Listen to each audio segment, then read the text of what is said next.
The Mountain of Flames. In the verdant expanse of Scorchwood, a land where the earth smoldered gently and the air shimmered with heat, lived Pyro, a young unicorn whose mane and tail flickered with real flames. Born during a rare celestial alignment under the fiery comet, Pyro was no ordinary creature. His fiery exterior was both a magnificent spectacle and a source of concern, as his powers, fueled by the comet's magic, grew wilder with each passing day. Ember, a fearless explorer of Scorchwood and a dear friend to Pyro, had observed the signs of unrest in their homeland. The central volcano, long dormant and cloaked in legend, began to emit a dense, dark smoke and rumble ominously. Ember, with her keen intuition and adventurous spirit, connected these disturbances to Pyro's increasingly uncontrollable powers. One fateful evening,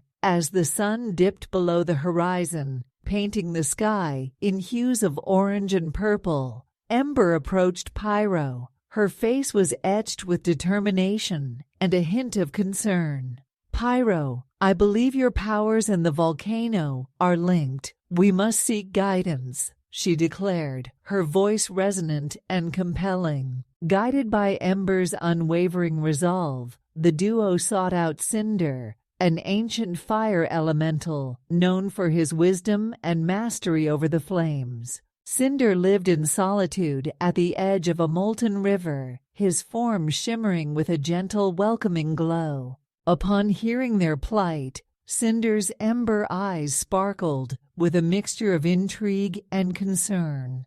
"The Mountain of Flames," he murmured thoughtfully, "a mythical place said to exist at the edge of our world, where the secrets of fire are kept. There, you may find the means to control your powers and understand the bond between them and the heart of our land."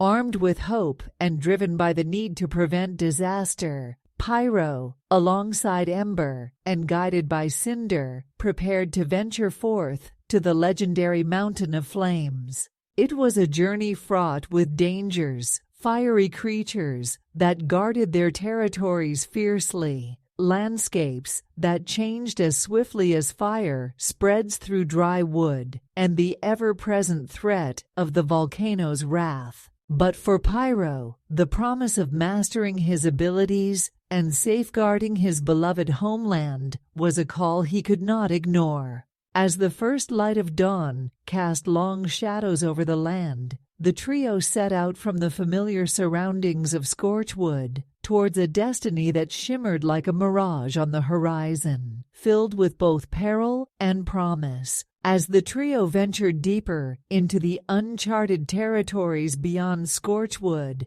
the path became increasingly perilous. Pyro, with every step, struggled to contain the fiery bursts that sporadically erupted from him, setting ablaze the ancient brushwood or scorching the rocky paths.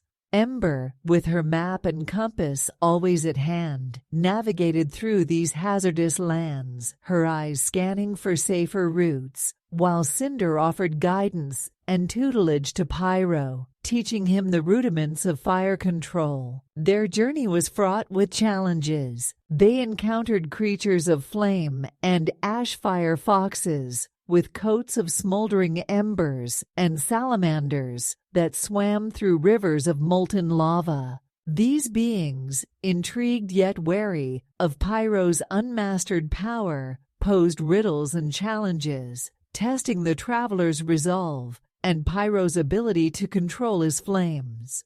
Through each encounter, Pyro learned the delicate balance of power and restraint, gaining insights and wisdom from the creatures who were embodiments of the fire he sought to master. One night, under a sky lit by the fiery trails of shooting stars, the group camped near the base of a towering obsidian cliff. Here, they were ambushed by a band of rogue fire sprites, mischievous and malevolent beings who sought to harness Pyro's power for their dark leader, a rogue fire elemental who had been banished from Scorchwood for attempting to seize control of the central volcano. The battle was fierce. Pyro, driven by the need to protect his friends, unleashed his fire with precision and control he hadn't possessed before, driving back the sprites with bursts of blue and white flames. Ember, with her swift agility, navigated the battlefield, setting clever traps with her explorer's gear. Cinder, using his ancient elemental magic, shielded the group from the worst of the attacks. As the dawn broke and the last of the sprites fled, the trio realized the full extent of the threat. The rogue elemental was gathering forces, intending to use the volcanic power to transform into a being of unimaginable power and fury. The safety of Scorchwood, and perhaps the entire realm, now rested on their shoulders.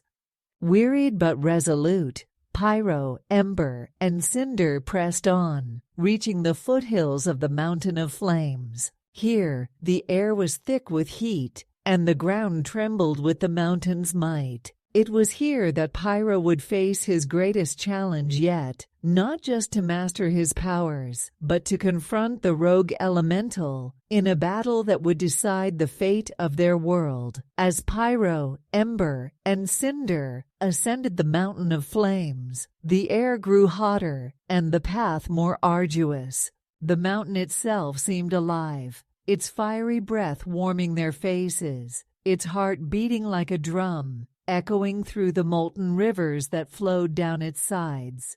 They reached the summit as the sun hung low in the sky, bathing everything in a fiery glow, casting long shadows behind them. At the peak, they found the ancient altar they had been seeking, carved from obsidian and surrounded by flames that danced in a mysterious pattern. This was the heart of the Mountain of Flames, the source of all fire magic. Here, Pyro approached the altar, his body alight with a brilliant flame, as he prepared to face his destiny. But before he could act, the rogue fire elemental emerged from a burst of flame, his form monstrous and twisted by his malevolent ambitions. The earth trembled as he approached, his power magnified by the mountain's energy. "The power of the volcano will be mine," he thundered, his voice echoing off the rocky crags. A fierce battle ensued. Pyro, now more controlled and powerful, faced the rogue elemental with a calm determination. With each move, he channeled his power through the wisdom he had gained from his journey, striking with precision and strength. Ember and Cinder aided him, using their skills and magic to manipulate the environment, turning the elemental's own forces against him. As the battle reached its climax, Pyro realized what he must do. Drawing upon all the power of the Mountain of Flames, he focused not on attacking, but on sealing the volcano's power. With a mighty roar, he unleashed a wave of blue flame, cooler and more potent than any fire the mountain had seen. The flames enveloped the rogue elemental, quenching his fire and extinguishing his power. With the rogue elemental defeated, the volcano's rumblings ceased and the earth stilled. The skies cleared and the stars shone brightly above, reflecting the peace that had been restored. Pyro had mastered his powers, not through dominance, but through understanding and balance. He had saved Scorchwood and learned that true strength lies in control and harmony. The trio descended the mountain, heroes of their homeland. Pyro was no longer just a unicorn with a fiery mane, but a guardian of his people, a master of the flame who had turned his curse into his strength.